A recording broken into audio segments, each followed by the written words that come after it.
Précédemment, il s'est passé des trucs incroyables. Vous auriez dû voir ça.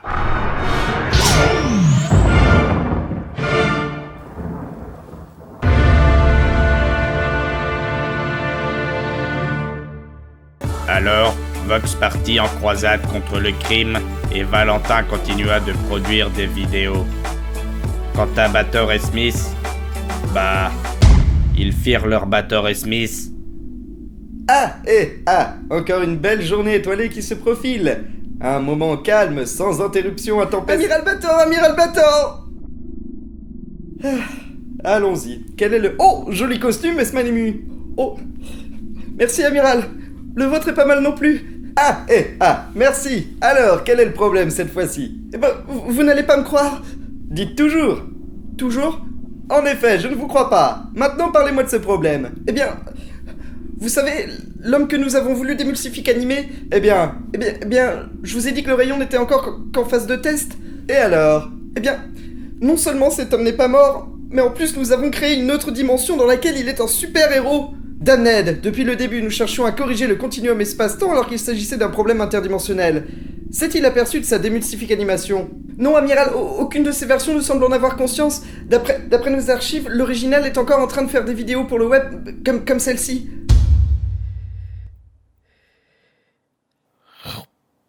Alors voilà, laissant la hype guider mes pas moins de 24 heures avant la sortie de Batman v Superman au cinéma, je me suis dit que remater la préquelle de ce film ne me ferait pas de mal. Et puis, soudainement, je me suis souvenu d'un commentaire sous le Voilà de quoi je te parle numéro 6, que je t'invite d'ailleurs à revoir pour pleinement apprécier cette vidéo. Attention, si t'as pas cliqué, tant pis pour toi, je continue.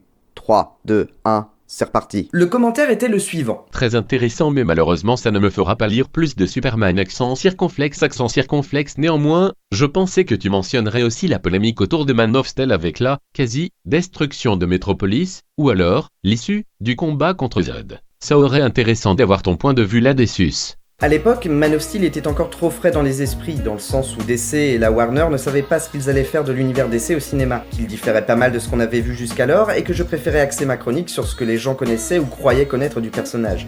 J'avais donc effectivement écarté Man of Steel de ma problématique. Mais voilà, le film réunissant les deux super-héros de mon enfance et de mon adolescence se sont foutus sur la gueule il y a quelques mois dans les salles obscures. Je ne pouvais pas ne pas prendre la parole à ce sujet. Mais puisqu'il faut commencer par le début...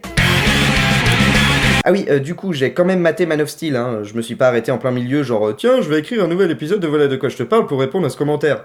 J'ai une vie derrière les vidéos quand même. Hashtag je vaux mieux que ça. Alors, on va parler de Man of Steel, le film des gens qui poussent.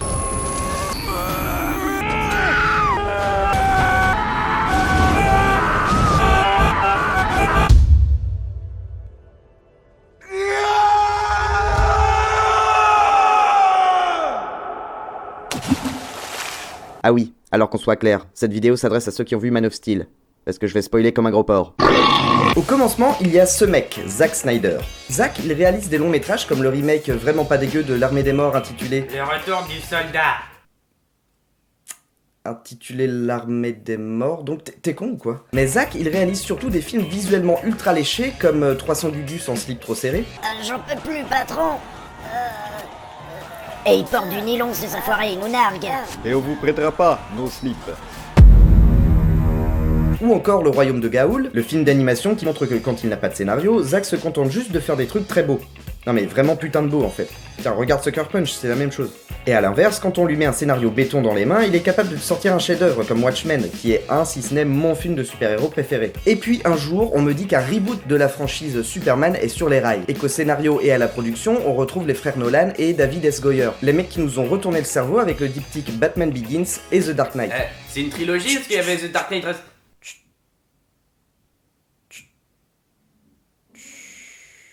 Bref, ce sera donc une histoire de Superman qui s'annonce au mieux excellente, au pire juste sympathique. Alors moi, qu'est-ce que j'ai fait quand j'ai su que c'était Zack, mes images te démontent la gueule, Snyder qui allait réaliser le reboot de Superman? J'ai joui!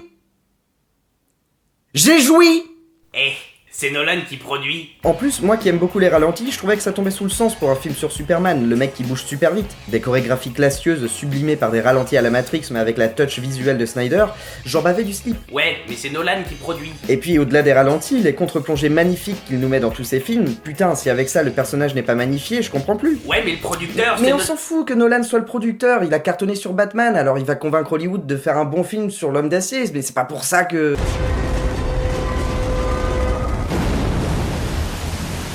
Wow.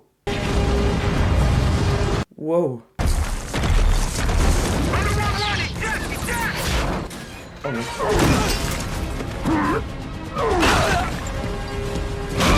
Ok, stop. Bon, je t'apprends sûrement rien, mais il est important de préciser la chose suivante, et ce de manière très schématique. Puisqu'il met le pognon, le flouze, l'oseille, la maille, le producteur américain, ou plutôt la société de production américaine, a la main sur l'ensemble de l'aspect artistique du film. S'ils ne sont pas d'accord avec la vision du réalisateur, ils peuvent changer des éléments du film, voire même le réalisateur lui-même. S'ils ne sont pas d'accord avec le montage qu'on leur présente, on remonte le film, voire même on retourne certaines parties. C'est pour ça qu'on a des réalisateurs qui sont aussi producteurs de leurs films, comme ça, ils font ce qu'ils veulent. Et j'aurais justement dû me souvenir de ce détail en entrant dans la salle de cinéma, parce qu'en fait ce n'est pas un film de Snyder que j'ai vu, mais un film de Christopher Nolan, Snyder n'ayant été que le technicien. Non mais sérieusement, c'est quoi cette caméra épaule? C'est comme si subitement dans mes vidéos Non, arrête, pose cette caméra tout de suite.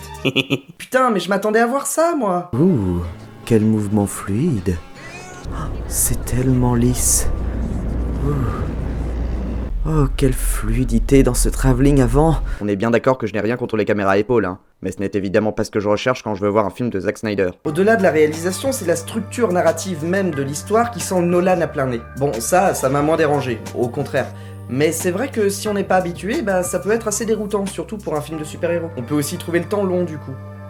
Ouais, 2h30, c'est vrai qu'il est long ce putain de film. Bon voilà, personnellement, ces flashbacks disséminés ça et là tout au long du long métrage pour éviter d'avoir une narration linéaire, je déteste pas du tout, au contraire.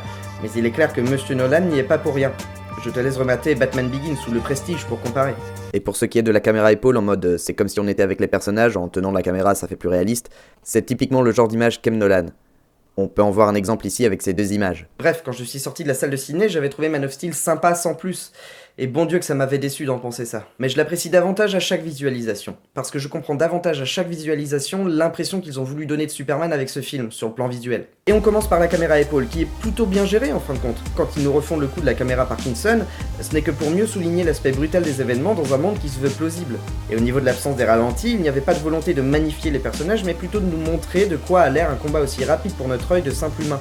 Et effectivement, c'est rapide, violent, bourrin, c'est cru et réaliste. Ça choque car on n'est pas habitué. Et ça c'est justement la touche réaliste que Nolan apprécie tant.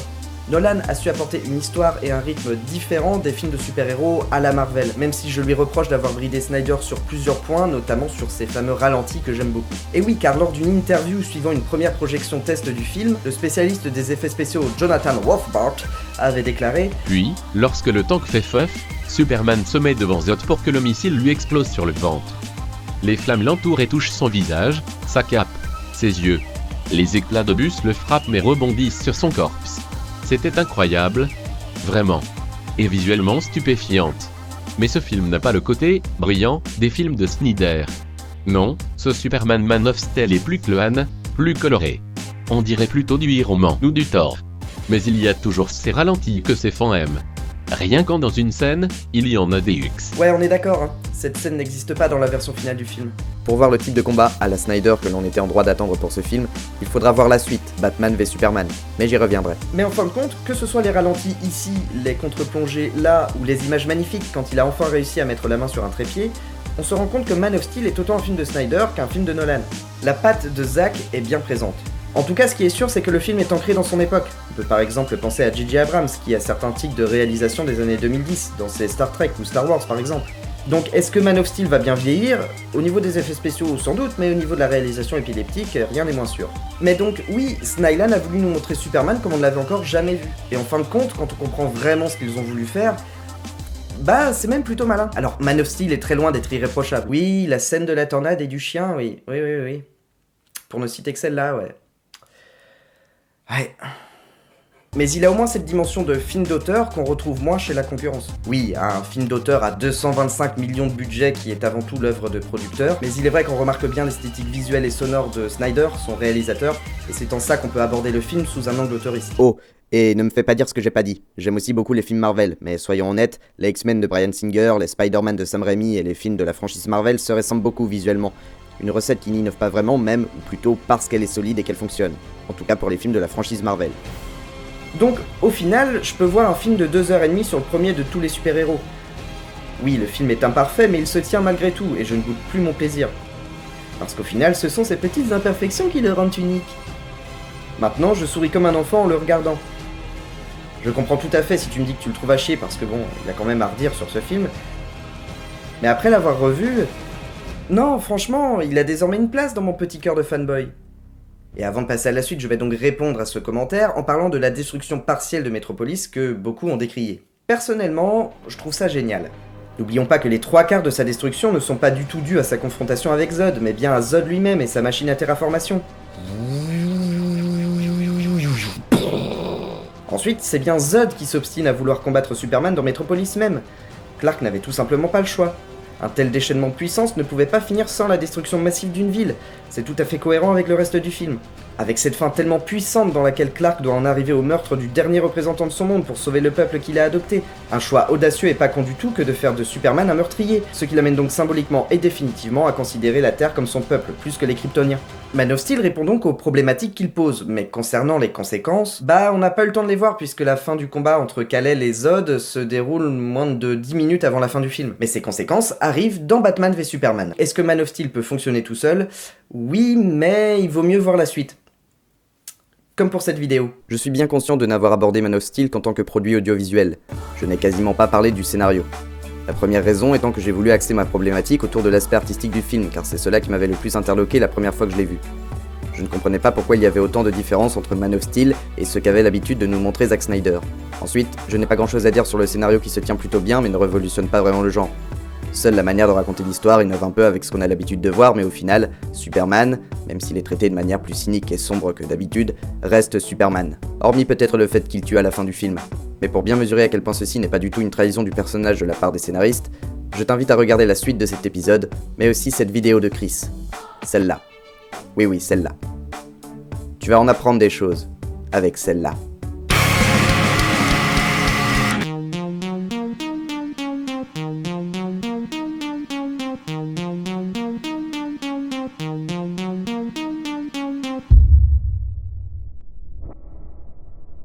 Ah, cette fabuleuse époque où les cliffhangers étaient même présents sur les vidéos web.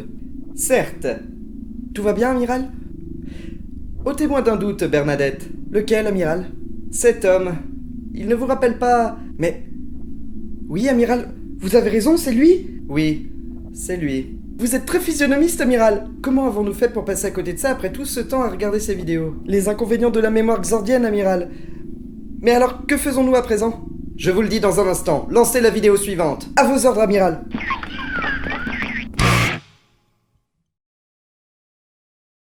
Petite musique d'ascenseur pour cliquer, petite musique d'ascenseur improvisée. C'était bien.